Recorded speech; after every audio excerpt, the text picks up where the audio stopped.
मिश्रा को जब टोपी पहनाई गई तो मौलाना जगन्नाथ मिश्रा हो गए। आज प्रशांत किशोर को फिर यहाँ टोपी पहनाई गई है, तो क्या मौलाना प्रशांत किशोर हो जाएंगे?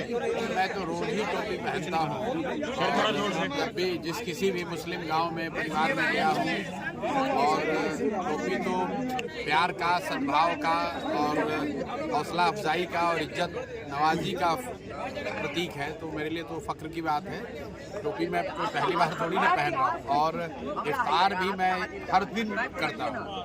मैं लौरिया में जिस दिन गए वहाँ देवराज में इफ्तार हुआ, फिर इस चंपारण में गए तो वहाँ पर कल्याणपुर में इफ्तार हुआ, फिर मुजफ्फरपुर में हुआ, फिर दरभंगा में हो रहा है। तो ये तो हर दिन का काम है। अभी जितने दिन रमजान का महीना चलेगा मेरे कार्यक्रम में ये शामिल है, मैं इफ्तार में जाता ही हूँ। अब अर्थशास्त्र का एक सवाल, जिस तरीके से बेरोजगारी, भ्रष्टाचार और गरीबी की लड़ाई आप लड़ रहे हैं बिहार की सरजमीन पे, पलायन में मुद्दा है आपका। जिस तरीके से हालिया दिनों में इन्वेस्टर भाग गए यहाँ से, अरबों खरबों रुपए का भारत को चूना लगा गए, उस स्थिति में क्या जब आपकी सरकार आएगी तो उन इन्वेस्टरों को बिहार की सरजमीन पर आकर्षित कर पाएंगे आप? देखिए, बिहार के भविष्य को सुधारने के लिए बाहर से इन्वेस्टर्स बुलाने की ज़रूरत नहीं है। पहले सबसे पहले यहाँ का जो पैसा है उसको बाहर जाने से रोकने की ज़रूरत है। और जो बात हम लोग बता रहे हैं, 5 बातें, कि बिहार में 15 साल से कम उम्र का कोई भी बच्चा अच्छी तालीम के बगैर व्यवस्था पर बोझ न बने। तो सबसे पहला काम जो हम लोग बता रहे हैं कि 15 साल से कम उम्र के हर बच्चे के लिए देश की सबसे अच्छी शिक्षा व्यवस्था दी जाएगी। और जब तक वो शिक्षा व्यवस्था नहीं बनेगी तब तक हर शहरी को ये हक होगा कि वो अपने बच्चे को प्राइवेट स्कूल में भेजे और उसका फीस सरकार भरेगी। हर्जाने के तौर पे एक तरीके से आप समझ लीजिए कि अगर सरकार की जिम्मेवारी है अच्छी शिक्षा व्यवस्था बनाना, और हम सरकार में हैं और अगर अच्छी शिक्षा व्यवस्था नहीं बन पाई है तो शहरी को ये हक है कि वो अपने बच्चे को प्राइवेट स्कूल में भेजे और उसका फीस सरकार भरेगी। और ये RTE के कानून में है।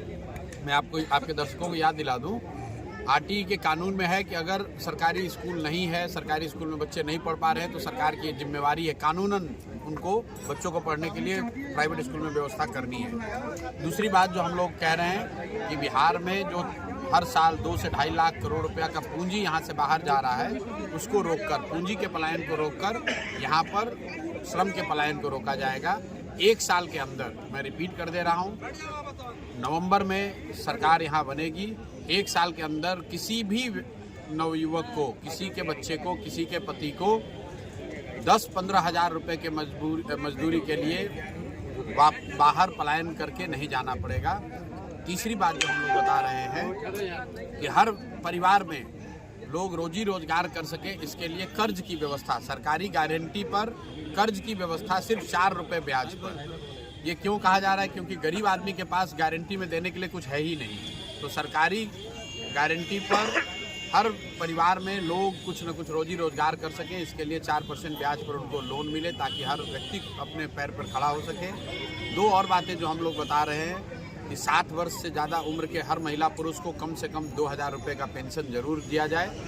और अंतिम बात कि जो लोग खेती किसानी कर रहे हैं, खेती किसानी को मनरेगा से जोड़ा जाए ताकि मनरेगा के मजदूर किसानों को, खेती करने वालों को मुफ्त में मिले ताकि उनकी आमदनी में इजाफा हो। एक आखिरी सवाल, एक तरीके से प्रशांत किशोर ने एक थिंक टैंक बनाया ब्यूरोक्रेट्स का, शिक्षाविदों का, बड़े बड़े रिटायर्ड ऑफिसर प्रशांत किशोर से जुड़े हैं। इसका फायदा आने वाले दिनों में बिहार को क्या मिलने वाला है? देखिए, सिर्फ आप कुछ लोगों को देखते हैं जो कि हमारे साथ अगल बगल दिखते हैं, इसके अलावा सैकड़ों लोग पूरी दुनिया से, मैं आपको बता दूं 38 देश में जो बिहार के लोग रह रहे हैं, बिहार के ऐसे लोग जिन्होंने अपने जीवन में कुछ हासिल किया है, वो लोग जनसुराज से जुड़े हुए हैं। और हर व्यक्ति अपनी समझ से अपना योगदान कर रहा है कि कल होकर जनसुराज की व्यवस्था जब बने, एक तो है कि बने, और बनने के बाद यहाँ शिक्षा कैसे सुधारी जाए, यहाँ के बाढ़ की समस्या को कैसे हमेशा के लिए ख़त्म किया जाए।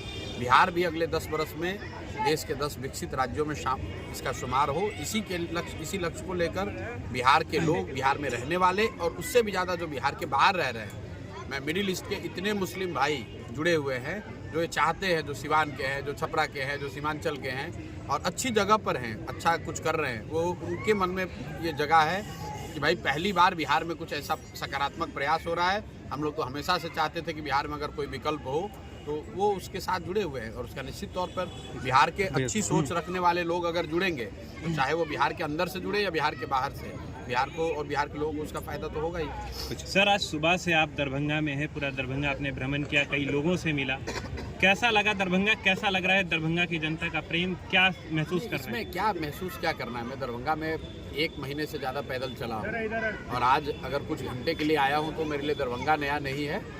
क्योंकि दल बनने के बाद पहली बार आया हूँ तो बहुत सारे साथी जो दल के माध्यम से जुड़े हुए हैं उनसे मिलने का अवसर मिल रहा है, उनके जरिए कुछ नज़रें मिलने का अवसर मिल रहा है। सर, यहाँ पर अफ्तार पार्टी रखी गई थी जहाँ पर अभी आप मौजूद हैं, वहाँ पर किसी वजह से आप समय से लेट आए, काफ़ी लोगों को नाराज़गी हो गई, लोगों को लग रहा था प्रशांत जी अफ्तार पार्टी में शामिल नहीं हुए।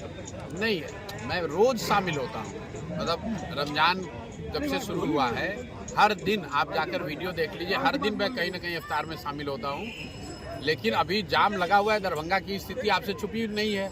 हमारे साथ दरभंगा के 2 साथी बैठे हुए थे गाड़ी में, हम लोग तो वहाँ से सभा से भागते हुए निकले हैं, लेकिन जब जाम लगा हुआ है तो अब हम लोग क्या कर सकते हैं, वहाँ से सीधे यही अब सर आ जाते हैं मेन सवाल पे, ये जो ट्रैफिक की व्यवस्था है, आपने बात की शिक्षा पे, बेरोजगारी पे, लेकिन जाम भी एक बहुत बड़ी समस्या है, उस पर आपने कभी बात भाई? जाम इसलिए है कि शहरों का विकास जिस तरीके से होना चाहिए, जिस तरह से शहर की प्लानिंग होनी चाहिए वैसे नहीं हुई है। ट्रैफिक तो एक उसका छोटा सा सिम्टम है, वो डिजीज़ नहीं है। डिजीज़ ये है कि यहाँ सड़कें नहीं है, शहर की प्लानिंग नहीं है। कोई भी शहर, यहाँ बिहार में सब शहर का यही दशा है। ठीक है, थैंक यू, धन्यवाद।